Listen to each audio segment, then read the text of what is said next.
All right. I think we're All right. recording. Hey, Kevin, how are you, man? Hey, Mr. Peter, it's always a pleasure. Thank you for having me again. It's awesome. Absolutely. I'm really glad to have you back. Welcome everybody to episode 154. My name is Peter Feliciano. Wherever you're listening, make sure you subscribe. Wherever you're watching, make sure you subscribe. Hit the bell on YouTube so you can make sure you get all of the notifications of my wonderful content. You can find me on Instagram at Peter_Feliciano. You can find me on TikTok at CONSERVATISH. You can find me on Venmo at Peter-Feliciano. And let's see. Oh, and patreon.com/conservatish if you'd like to support. And make sure you go get my album. Kevin, there's your video. Okay, so you have anything you want to promote? I see that sign behind you.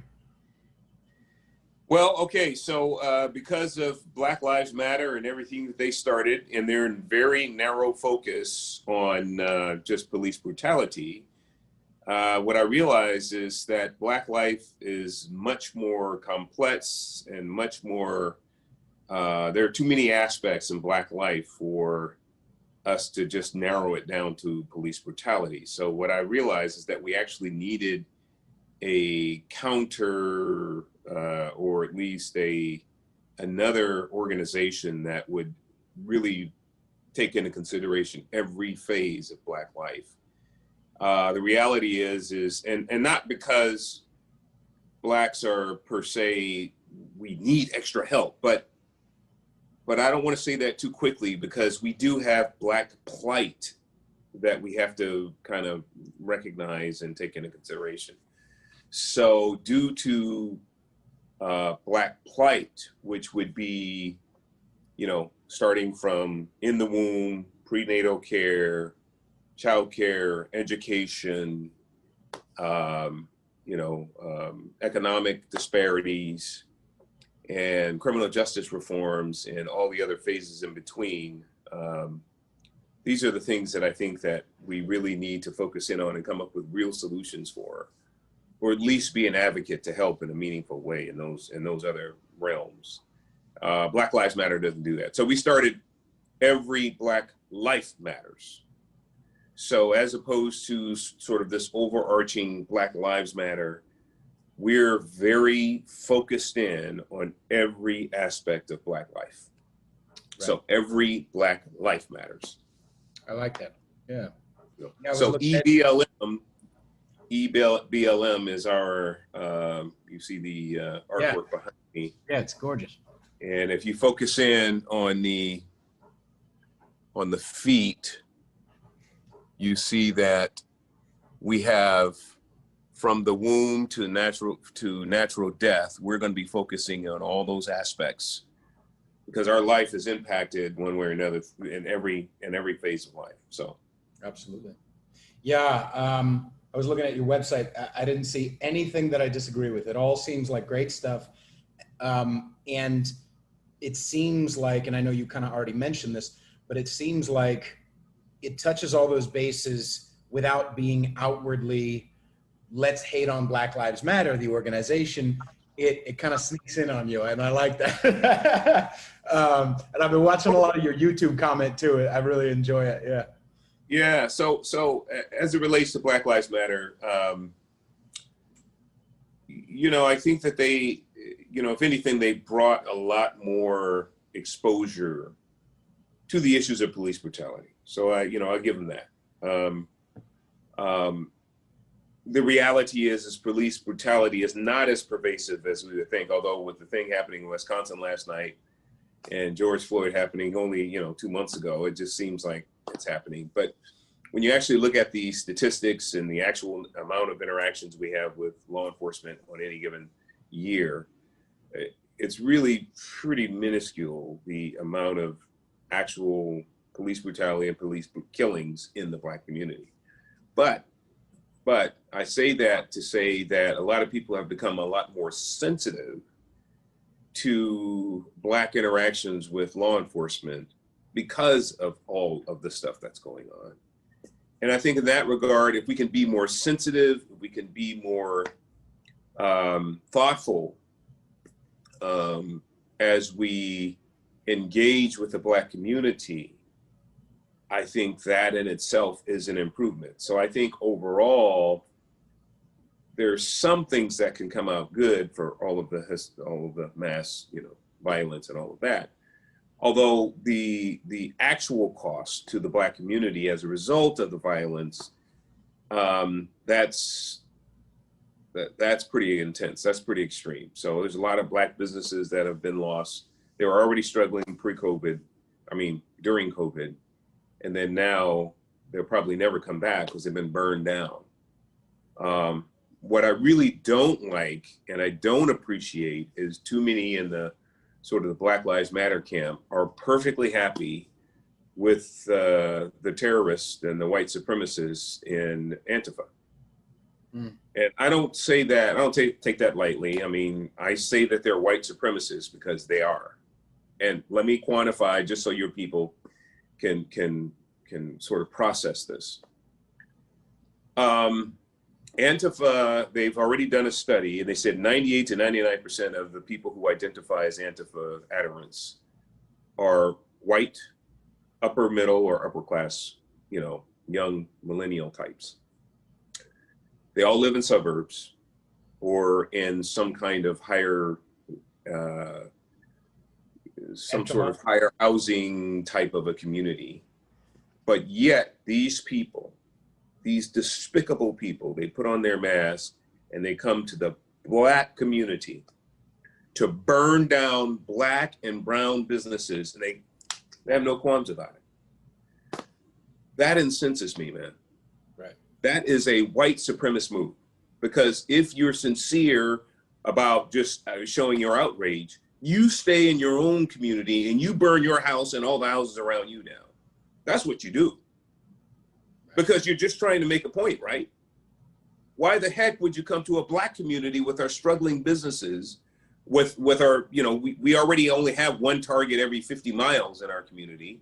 You're coming there, you're burning that out. We have one Walmart, you burn that out. Now, what happened to all the mothers of the community? They got to catch multiple buses now to go and get fresh fruits and vegetables and all that. We had talked about years ago about having a food, what do they call them? A food jungle or a food food deserts. Right. Basically saying that we don't have quality food or quality groceries or quality organizations or stores in our communities.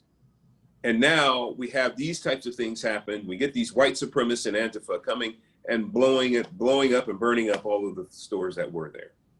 And these stores, a lot of them said they're not coming back. So I really have qualms with Antifa, man. I mean, and for Black Lives Matter to be simpatical with Antifa, they haven't said a single word about, hey, man, look, you guys, we're not going to do this in this community. Why don't we go and why don't we stay up in your community, up in the hills or wherever you are, and let's just do that there. They haven't said a word about burning out you know what I'm saying? Right. So this is my issue. Why would a Black organization actually align with a white supremacist organization and then start to evoke, white privilege and racist and fascistic? But you're aligned with the fascistic organization, Antifa, and they are racist, and you're perfectly. It's some crazy stuff going on, man, and nobody's really calling anybody out on it. I am, because I'm all about righteousness. I'm all about real justice. And so things that, that don't align right, I just have to, say it. So anyway, so every Black Life matters. We're not aligned with any supremacist organizations. We are doing the work and doing it the right way. Okay. We want to come and help the plight at every phase of Black life, and we're sincere about that. So. Are you planning on, so like one of the weird parts of Black Lives Matter is that many of their donations don't turn around and even help, Black communities. It's just, yep. It's kind of almost a front for the DNC in some ways. So would you be, would you be doing the same thing where like you take any donations and you siphon off some of it to the RNC or to anything like that? Okay. We are not a political organization in any way, shape, form, or form. I personally may be a conservative, but it has nothing to do with the mission of every Black life mattering. The fact is we really sincerely believe that every Black life does matter. Right. And all of the work, all of the donations and contributions are not going to any political entities. It's going to the communities that we are committed to serving. So, case in point, there are a lot of, even this past weekend, there are people that are now faced with having to, at the spur of the moment, having to bury their toddlers, their infants, their young kids that have been slaughtered just this past weekend, because it happens every weekend, in Chicago and Memphis and Detroit and New York. Well, why can't we come and help those families? And this was what I was kind of hoping and waiting for with Black Lives Matter, is they had coffers of over $1 billion. And I was thinking, wow, this is, yeah, and now they're getting close to 2 billion. But I was thinking, okay, good. Well, they can do a lot of good with that in the Black community. So I was looking and hoping and expecting that they would, all of those murders that were happening over the past couple of months, that they would have gone side by side with those families and say, look, we understand, we're all about Black lives. We want to help, defray some of the burial expenses for your loved one. But they did nothing. They do nothing to help these families that are in trouble. And they continue to hide behind, well, that's not our mission. We're strictly about police brutality. Okay, well, that's why it's our mission. Every Black Life Matters.org is committed to going and sitting with those families, providing emotional and financial support when they endure the sudden loss of their babies being slaughtered. You have a lot of babies that are just being put to bed, or they're in bed, they're sleeping through the night, and the parents get up in the middle of the night after hearing some gunshots, and their toddler's been, shot, killed in the sleep. This is really, really sad and disastrous. And these people, they don't know what to do. Your life is turned upside down. You had thought that you would see your child grow old, and you'd precede them in death. Now all of a sudden they're just babies and they're gone. Right. So those people need help with standing up GoFundMe accounts. They need help with to defray some of the sudden funeral costs. They didn't put away any money because they're thinking that's their child. They're going to be around for a long time. They had no money for this. So we're going to do that work. We're going to go and we're going to help provide them, emotional support, financial support, help defray as much of the funeral costs as we can. We're going to provide these families with the support they need, that they could get through this very tragic season in their life. Right. So, yeah. So that's just one of our initiatives. We have multiple. Right. Yeah. And that's the thing. I was thinking about that when you were talking about helping these families. Sometimes some of the conservatives I follow, some of the conservatives I talk to, think it's all bootstrap work and no support. And the liberals think it's all support and no bootstrap work. It's like, no, it's somewhere in the middle. We do get help. I mean, even the $1,200 that we got from Trump a few months ago, like that's socialism in a way. We need help, but teach us how to fish. Don't give us, not that, helping a family through a funeral is like that, but, getting us on our feet or training for vocational work or all kinds of work like that can be done. And I feel like Trump is a better fit for that. And I know, you're talking about your organization. We're not talking about necessarily politics, but I really feel, with the First Step Act, with the Black unemployment down further than it ever has been. I saw a statistic that said that 50% of Black-owned businesses, and obviously this is pre-COVID, 50% of Black-owned businesses in NYC are less than 5 years old. So that means that there's been more opportunity. There's been more pumped into that. So there's been more, I'm going to teach you how to fish from Trump versus I'm going to give you a fish. As long as you are still voting for me, I'll keep giving you fishes. That's exactly right. Yeah. And Trump's done things like opportunity zones. So some of our most dilapidated parts and some of our worst inner cities and urban areas, they've been designated as opportunity zones. And what that means is is he's provided incentives for people that do have capital to go into those communities and actually build up additional residences and business, commercial businesses, so that we can get rid of the blight and sort of help the plight, because that also creates jobs, right, for individuals living in those areas. So there's been a lot more that has been invested, a lot more opportunities, like you said, out of this administration for the Black community. There's been a lot more invested in historically Black colleges, permanent funding, never been done. So this president has been very, very useful for helping to at least mitigate some of the plight that we have and that we have to endure in our community. Every Black Life Matters is our organization is going to use all of those tools that are readily available and help accelerate help to our community. So as I said, one of the things is to come alongside those families that have the sudden loss, right? The next thing that we want to do is we want to help those families that are, relegated to failing schools, dilapidated schools, drug infested and gang infested schools. Right now you have, all of the city officials and the state and county officials and federal officials who have their kids and grandkids in private schools. Right. And yet you have mostly Blacks, because we're, our socioeconomic status doesn't really allow for a $10,000 to $15,000 tuition for a private, K through 12 schools. We're at a disadvantage to where we are basically chained to the school that happens to fit in our zip code. And if that's a failing school, and we know it's a failing school, and yet we have to send our children there, that's a losing proposition. It's not fair. It's not right. And for all the people that are talking about social justice and fairness, this is never on their radar. And I wonder why. Most of those other movements are not sincere. I don't care what they say out of their mouths. They're not sincere about helping some of these communities that really need the help. They're mostly political or political activist type organizations. And we have to call them out.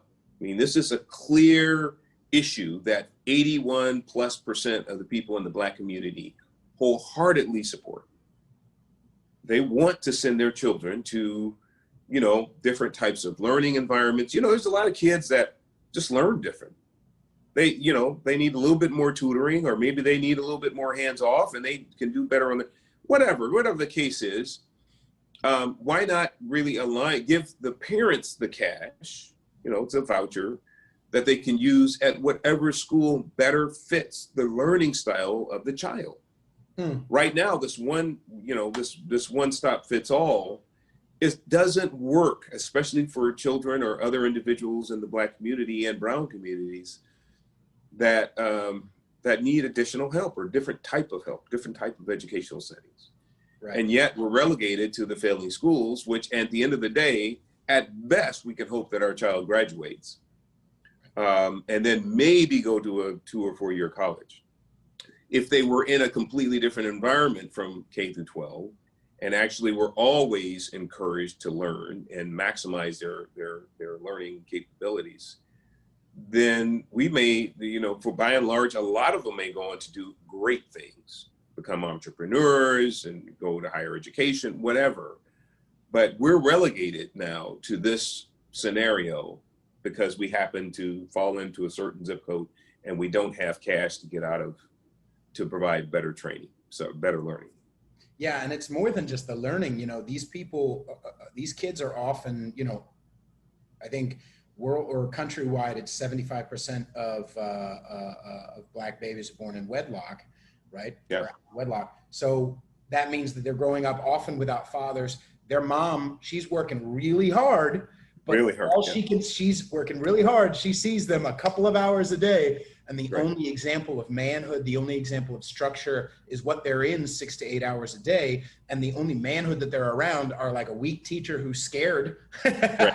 or, the homies, you know, Yeah. or the guys who are a grade or two higher, who are showing them how to make money or showing them what's cool. Cultural is what leads the pack here. So that's, I think, another benefit of EBLM is that the idea is, yes, we're going to help financially, but also focus, a cultural focus, a visual on the whole rather than just this one myopic, dishonest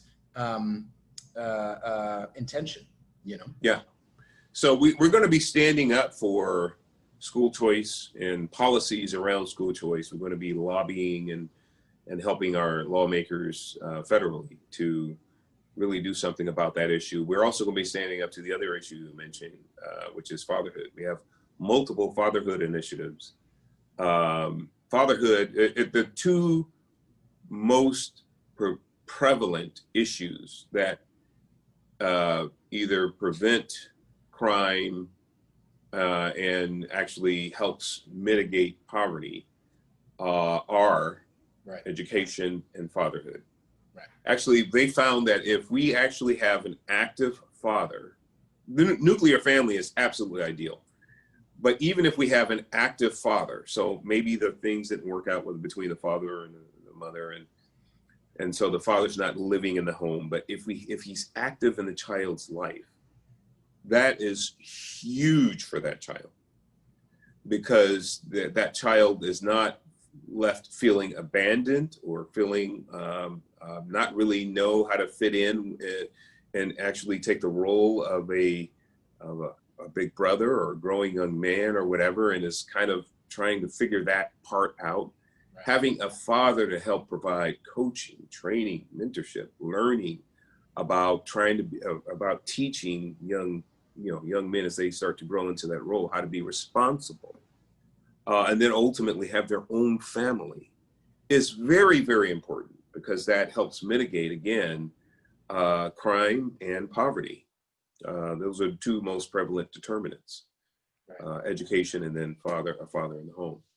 So we have programs, and we're going to be aligning with other organizations that will be doing fatherhood initiatives, working through our community leaders and organizations and churches to really bring that one home.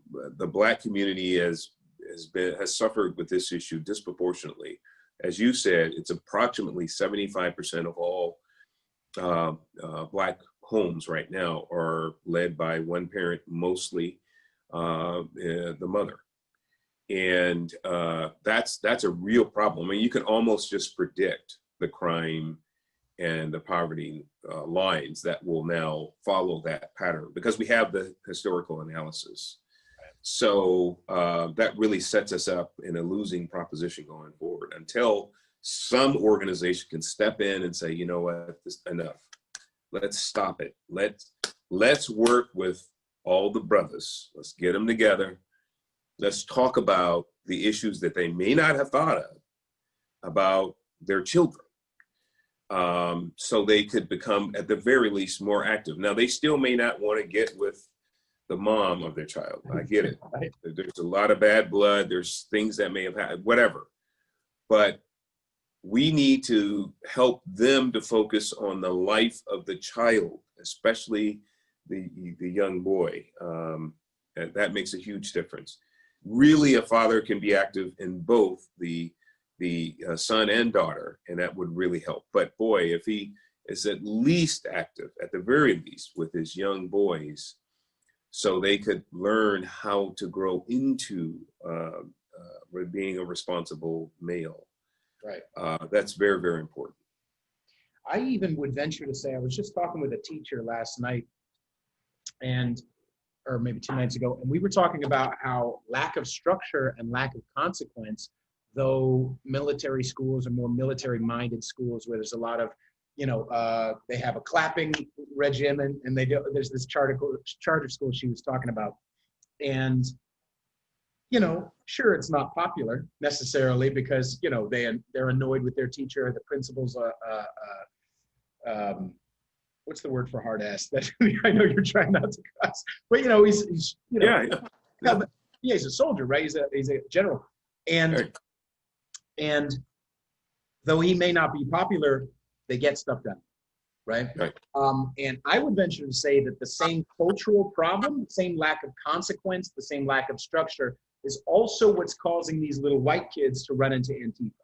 They're mad Yes. at the parents. They haven't been, they're nice little middle class, upper class, little, now Dakota, I said, please don't, you know, like that weakness, you know, that lack of consequence, lack of structure is what causes a lot of that, you know. I agree wholeheartedly. That you're right. You're actually hitting on something there. So those that now that they can see the distinction between their ethnicity and blacks, there's a certain amount of guilt, shame, whatever that they may feel. And they may not have a whole lot going on in their personal life. Yeah, Antifa folks. And they may not have a whole lot going on in their personal life. They may have spent a lot of money on college. They're at mom's basement, and now this opportunity comes out to act out a bit more, right? To show you're down on the system, and that we can actually revolutionize, make this a better utopia, right? With using Marxist strategies. And so they say, okay, I'm down with that. I get to cover my face. I could be the cowardly punk that I am, go out on the streets and tear up stuff and burn stuff down and have no consequence. And even if I get caught, most of these cities that are doing it is no bail. So they're just it's a revolving door. They'll basically fingerprint them and let them out. So, so you're right. I mean, I think that is an issue for a lot of the rich white kids. That grew up in an environment that really didn't provide structure, responsibility, and really didn't prepare them for some of the rigors of the world. Right, and didn't provide an example of manhood. Often that same type of problem where these people, if they're in upper middle class, the father is often gone a lot, working really hard, or the kid's around the mom all day. The example of manhood is not maybe what it should be, and maybe I'm stretching. Maybe this is but is maybe not what it should be, and so there's resentment there. But when they go to school, not only are they around, I mean, they can get brownie points, they can get cultural points from seeing how woke they are, from how they haven't been, like you said, they don't have a lot personally going on. These people, I say it very vulgar on the show, but they're maybe the type of men who don't have sex a lot. Let's just say they're not the and Lord knows I wasn't like a Don Juan in high school, but I didn't turn it inward and say, like, eventually I came to the point where, for me anyway, I got purpose in my life because I had to get sober. I got purpose in my life because I got around a bunch of spiritual people and I got around a bunch of structure. You know what I mean? And so that's what changed my focus. Instead of everybody else is wrong, it changed it into me, right? Yeah. But these kids don't have that structure. They don't have certainly not spirituality. And so they go into their they haven't really had a personal life. They go into school and I can get a foothold in dates. I can get a foothold in power. I can get a foothold in prestige. In self-esteem. I can get a foothold in that. And it's all subconscious. If I just show everybody else how down with the wokeness I am. Yes, exactly. Yeah, we live in some very strange upside down times. I mean, anybody who's watching, this segment with you, I mean, really, if we were to reflect on the times that we're living in, good is now evil, evil is good and celebrated and heralded. We have people that are losing their lives trying to protect their lives, their fortunes, and they're basically forgotten. We have innocent ones that are slaughtered and nobody's raising a brow. We have city leaders that are participating in what I think is one of the biggest, worst, most demonically inspired evils that America's ever seen. And that would be this whole COVID cover-up stuff. And I know we didn't plan on talking about that, but that in itself is it's manifestly evil in so many ways. I mean, it's really, really, and if you just start, now most people, they go an inch deep and they say, oh no, it's no big deal. They're really trying to protect us. Really, really, folks, it is not. It is, and so over the past several weeks after the frontline doctors came out, I started following and digging and following and digging.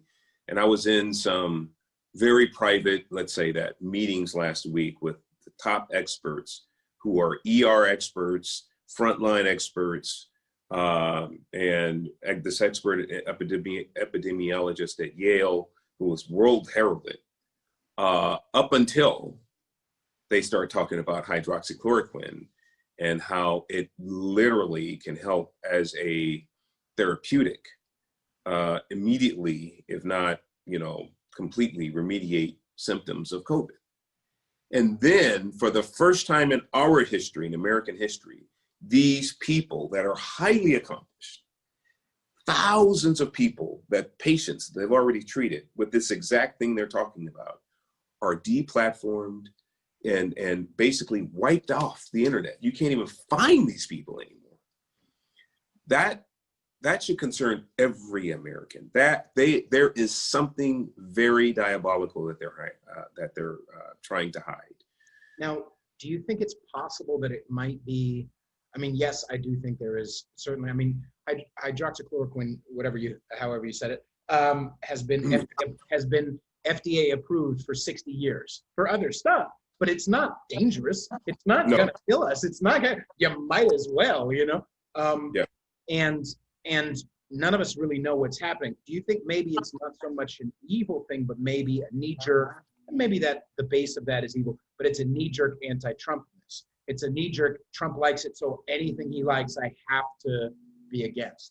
Yeah. So I think it's a little both. You're hitting on something here, because prior to Trump actually mentioning that it could be a plausible therapeutic to help people get through the symptoms. Prior to that, there was sort of, okay, yeah, hydroxychloroquine, yeah, we use it for lupus, we use it for malaria, yeah, it's been around for 65 plus years. Over 10 billion with the B people have been treated with hydroxychloroquine. And so they were thinking, okay, yeah, that's possible. And then Trump said, hey, there's this stuff called hydroxychloroquine. I don't know, maybe it'll help. After that, everything went dark. Like, no, we have to hate this as a potential, because we don't want to, even though it can help, if we allow this president to actually tout something that can help, then it's going to help him get reelected. And our goal, this is the deep state and the other side, the people on the left and progressives, our goal is to, at all costs, make sure that he is not elected this go around. So they completely debunked it, and even the FDA got involved and said, well, it can cause some heart problems. And the thing that's interesting about that is hydroxychloroquine, of course, any drug, if you take it in excess, can cause problems. But hydroxychloroquine never had a real issue like a major precaution with potentially causing heart problems until the FDA put that out. I think it was May, and because it's sold over the counter in a lot of other countries. It's been sold over the counter. It's massively produced and given out in large quantities in Africa. And in India has 1.6 billion people. They have the lowest death rate from COVID on the planet. The reason why is because they used it as a prophylactic, which means they told every 1.6 billion people, you have access to this. If you want it, please take it. And if you get COVID, it'll be milder, it'll be treatable, likely you won't die from it. And so they had very little cases. And even when the cases rose, there was very little hospitalizations because the symptoms were mild, because everyone in India had it as a prophylactic. Now, here's what came out and really disturbed me this week. It actually, it actually brought me to tears, because I'm trying to wrap my mind around our electeds willing to sacrifice hundreds of thousands of Americans to make a political point. Excuse me. To make a political point. You know, this one article said 80% of the people who died could have been saved if we had hydroxychloroquine. And they did the analysis not based on, worldwide, they did all the other countries who used it. Scientifically came up with 80%. 80% of people. Anyway, to make a point, you know, to try to prevent, for political purposes, just so they can access power or try to prevent Trump from getting in. They sacrificed, let's see, we had 160,000 people died now. 80% of that number, you know, I guess that would be about 125,000 people we could have saved still.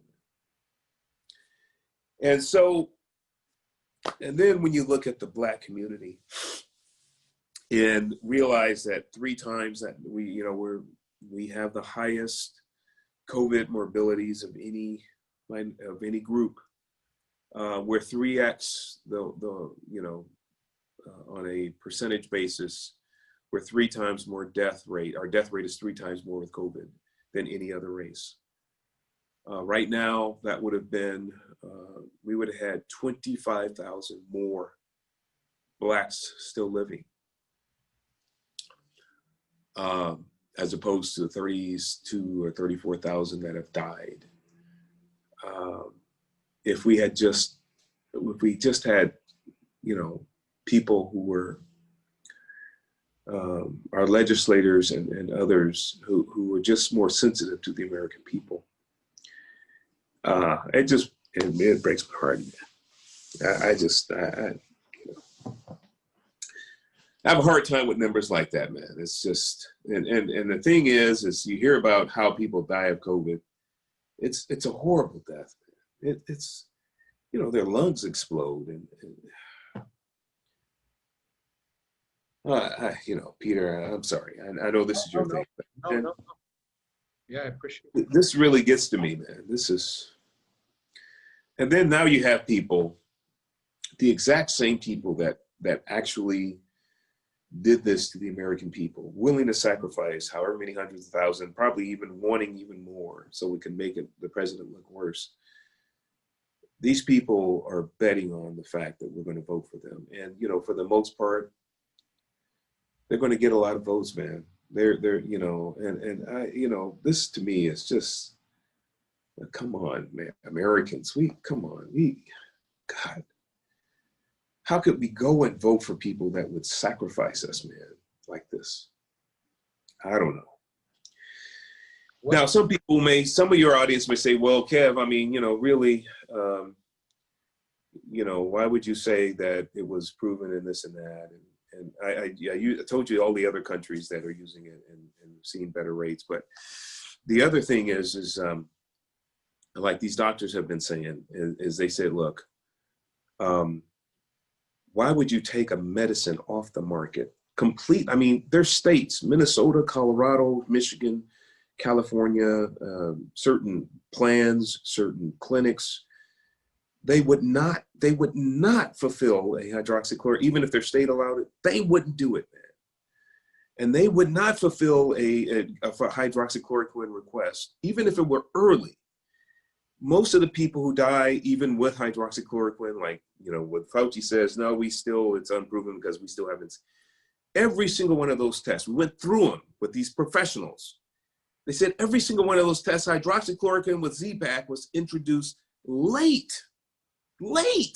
I mean, like these people they were already on a ventilator. That's not the kind of drug it is. It works early. If you have it early, you know, President Trump announced yesterday a 35% reduction in deaths because of this plasma deal that he announced yesterday. This hydroxychloroquine with Z-Pak is 80% with the stats. Not our stats, but with the stats from other countries, with millions of people that they've tested. Millions. And so if you just apply that, and if we had just had it as a prophylactic early, it's just heartbreaking, man. I don't know, you know, it's very frustrating. And then the people who precipitated all of this are skating and laughing and gleeful that we have even more death, you know, just because they think it'll hurt the president. It's just distressing. Anyway. No. We had a lot of other things we want to talk about, and I got on my coat. No. Hey, my show is very loose, very open. So don't worry about any of that stuff. Yeah. I try my best not to attribute ill intent to the left, you know, the majority anyway, almost all. But I think it's pretty easy, especially in the social media days, it's getting a little easier, or maybe, I don't know about easier, because the mob mentality has always been a thing. But I guess maybe we're seeing on a grander scale, it gets easier to get led around by the nose of your emotions, right?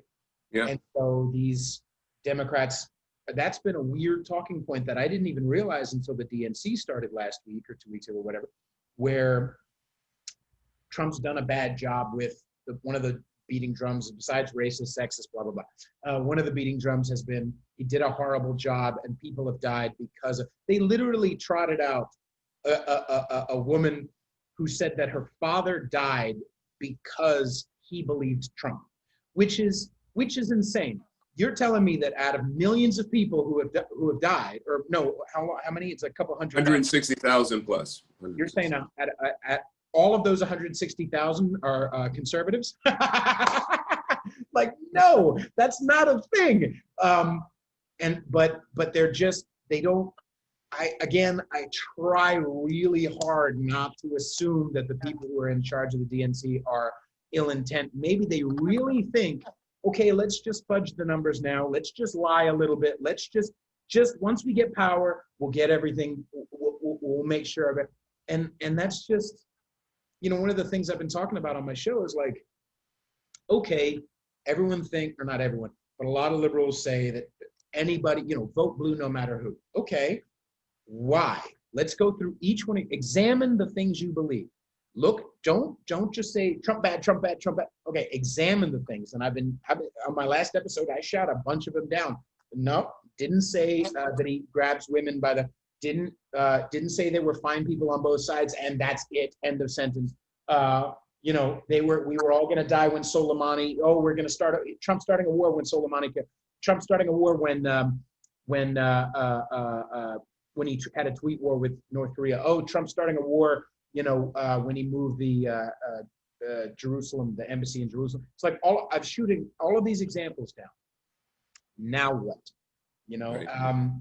And it's hard because, you know, when you have that set up and you're ready for the mob mentality, it's difficult. But I will end this point by just saying, I have also gotten a lot of secret messages from liberals who are going to be voting Trump. I've gotten a lot of registered Democrats who are going to be voting for Trump, or not voting at all. You know, I've had a couple of them on the show, and it's just, we can't sit idle. You know, one of the things that the Democrats have done well for years has been, oh, rock the vote, make sure you register to vote, everybody. You know, and I always want to say, unless you're voting against my guy, you know, but you know, Republicans or conservatives or people, even, it doesn't matter. If you're going to be voting for Trump or whatever, you need to register to vote. You need to vote, and you need to do it in person. Let's not make believe that the USPS has been, oh joy, I love these guys for years. You know, I don't know, man. It's It's, you know, we're entering into some very, you know, you would like to think that we've kind of finished, you know, the wilding out the summers. The fall, I think, is going to get very precarious with the USPS stuff, all of these conspiracy theories that the Democrats are trying to raise fear, doubt, and uncertainty in our election process. It's, you know, I can attribute evil. I know you're hesitant to, but there are some people on the left that are manifestly evil. They don't really care about the American people. They do not care. I mean, they just don't. And they'll use us. They'll manipulate us. They'll use our votes, and they'll do just to grab power. They want power at all costs, at any cost, whatever it takes. And that's a sad, realization. We have a president right now in there today that he doesn't care about anything except the well-being of the American people. He was already a powerful man. He was already a billionaire. You can't buy, sell, or negotiate with him out of his principles or out of his core convictions. And that's important for me to have somebody in there that can't be, bought or sold because of their influence. The people around him, a lot of our folks in Congress and the Senate, they can be bought and sold. They're bought and sold all the time. A lot of the COVID issue has to do with the vaccines. There's a lot of money to be made in that vaccine. So it's literally like hitting the lottery. You have a number of vaccine companies that some are backed by Bill Gates, and Fauci apparently has some interest in some. So there's other motivations than what meet the eye with trying to find a vaccine as opposed to a cheap little drug that's been around for almost 70 years. So I think that that's part of the motivation too. It's not just making Trump look bad, but there's there's tens of billions of dollars, hundreds of billions of dollars for the vaccine for this. So, and it's unfortunate that people will, risk, again, it's heartbreaking for me, people that will risk the lives of Americans to fill their own pockets, to buy their own influence, to gain and access power. It's just sad. And, but it's not out of the blue, or not out of the blue. It's not out of the ordinary. You know what I mean? Like, no, it's been going on forever. There's that book, obviously Gulag Archipelago, or, Ordinary Men, where it talks about how ordinary men transitioned into Jew-killing monsters during World War II. Not just Jews, anybody really. But, I don't put it past humans to do human stuff. And unfortunately, murdering and turning a blind eye to, and all that, and being power hungry and being money hungry, those are human things. And so that's why I like the idea of a smaller government. That's why I like the idea of, having less. How I love. You ever listen to Yaron Brooks, the economist? No. He's got a weird lisp. He's super into Ayn Rand, and he's a very smart guy. Anyway, he talks about like how he uses a strange example, but he says in order to debunk socialism or communism, whatever. Imagine everyone hates the post office. Everyone hates the DMV, right? Imagine the DMV being in charge of building an iPhone. Imagine if it wasn't Apple, entrepreneurs, innovation, if it wasn't any of that, and sure, capitalism has its foibles. There's people can get power hungry, whatever. Can you imagine how horrible an iPhone would be if it was made by the DMV? Wow. Not only how many years it would take to make it. Imagine getting on customer service on the phone. I can call T-Mobile now. You know what I mean? Yeah. Imagine. So the idea that, well, no, it's sure maybe government can be corrupt, but if we just get a different guy in there, if we just get different bureaucrats, it'll be different. It's not true. It's just not true. Not true. Let's talk about before we leave here. As far as the EBLM and one of the things that you're working on, how is EBLM going to help, and why do you feel, obviously I'm on board with you, but like, can you explain your stance on pro-life and how yeah. So the real crux of every Black life mattering is now we actually have a real, honest, purposeful talking point to take a pro-life stance. Now, because and I recognize that some people are not biblically motivated like myself. They're not Christians. Some people are not moralists. Some people just say, hey, Planned Parenthood provides a service and it's all good. For those people now who would normally say, you should not say anything against Planned Parenthood because they're providing a dutiful service, Planned Parenthood just handed us a gift 2 weeks ago.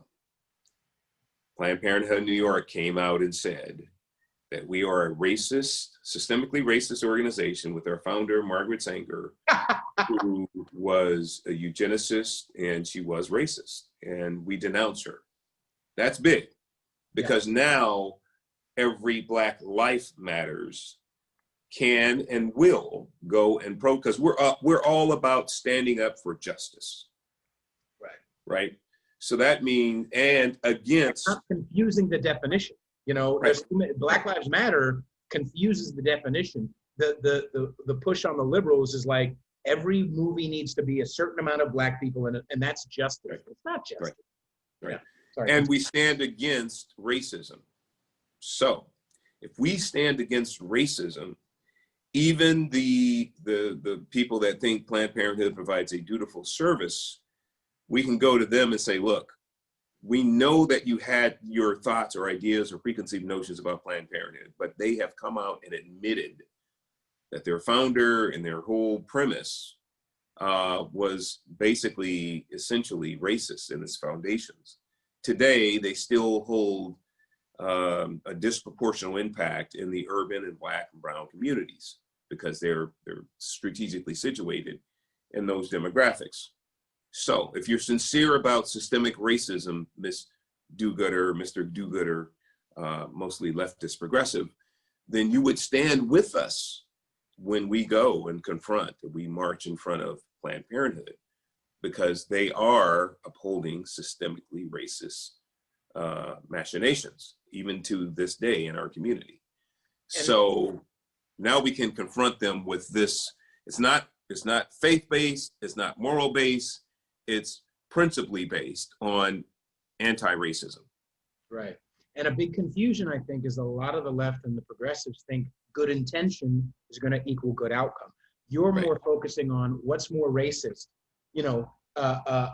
some guy in or some lady, some Karen in a Kentucky Walmart using the N-word, or millions of Black babies being dead. 28 million. Really matter. Yeah. 28 million. Yeah, I mean, it's somewhere between 23, 20, depending on you. But still, it's a huge number. It's purposeful Black genocide. Margaret Sanger did a great job of her mission, which was to exterminate the Negro, her words.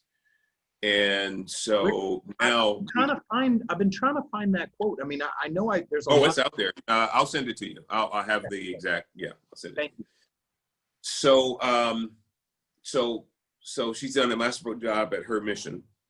Now Planned Parenthood, and then last night, they came out last night and Sunday night, because they knew it was a non-news cycle, and said that they will not be giving out the Margaret Sanger Award anymore.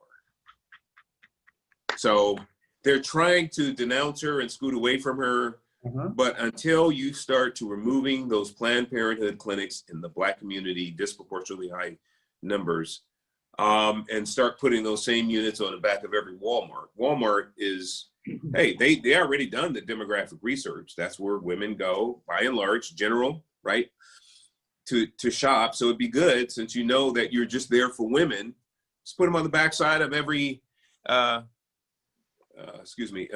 it on the backside of every Walmart, and there you go. You have your Planned Parenthood there, if that's your demographic, right?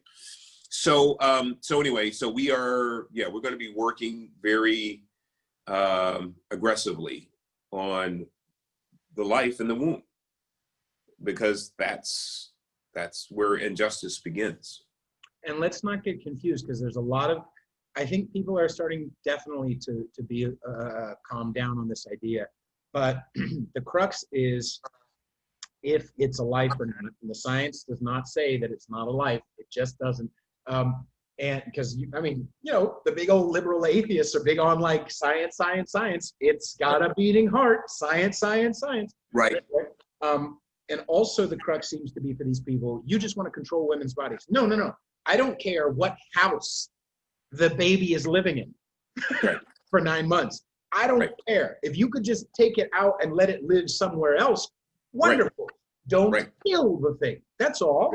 Like, it's very simple. It's nothing to do with her womb, you know? Well, now we don't even have to have that conversation. Now, when they try to go there, we say, well, wait a minute. I thought you were a justice advocate. I thought you were anti-racist. This organization says that they are racist, that they have racist foundations, they have racist roots. They're disproportionately killing blacks. They admitted it. Right. So if you still support them, guess what? You are what you say you're not. You are a racist if you support a racist organization. If I say, well, you know, KKK is kind of cool with me, then you would say, Kev, and rightly so, you would say, Kev, you're a racist, bro. You're a bigot, and you need to, you know, straighten that out. And I should be able to take that criticism. Same way, these leftists, progressive, those who try to say, you can't tell me what to do with my body. Excuse me, this is not, now we're beyond that. This is a noted racist organization. And the point is for you, Mrs. Karen, do you still stand with them? Even though they are determined to exterminate Black life, that you're now burning up the streets about. Right. By the way, just as a quick reminder to everybody, 15 unarmed Blacks were killed in all of 2019 by cops. Many of those people, and they deserved a chance at life. I'm not saying they didn't, but many of those attacked the cops first. So let's not make believe that there's just hunting in the streets from cops. Right. Stop. Right. And not just that, 15 unarmed Blacks died, 20 plus, I think it was 24, 25 unarmed whites, okay? We never hear that in the news, but whatever. And yet 17 people died as a result of the George Floyd protests in 15 days. Yeah. Okay? Yeah. So 365 days, 15 days. It's a big, you know. I do want to, before we close out, I did also want to say because we were talking about Antifa at the top of the show. Yes. One of the weird parts that Antifa doesn't really, that white progressives, especially whites, kind of gloss over. Antifa's goal, just like John Lennon's goal. Remember John, you know, imagine there's heaven, it's easy if you try. Okay, that sounds like, oh, the chorus sounds good. The chorus isn't even good.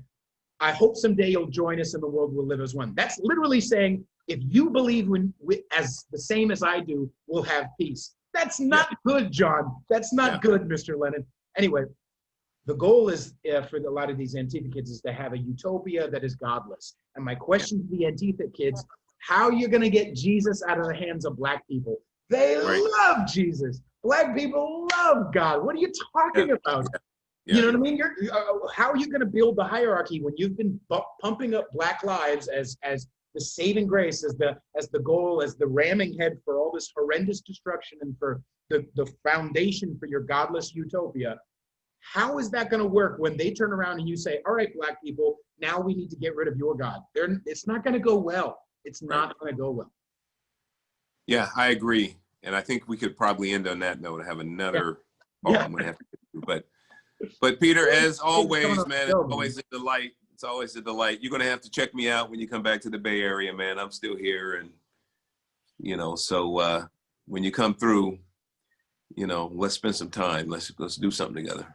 Yes, please. And again, the website is Every Black Life Matters. No. Oh, no. Every BLM or .org. Every BLM.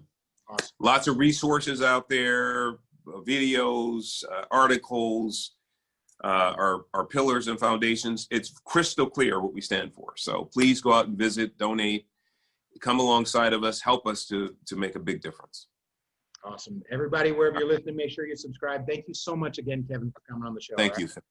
All right. It's always a pleasure. Thank you. Have a great day. Definitely. You too, Beth. Bye-bye. Talk soon. All right. Bye.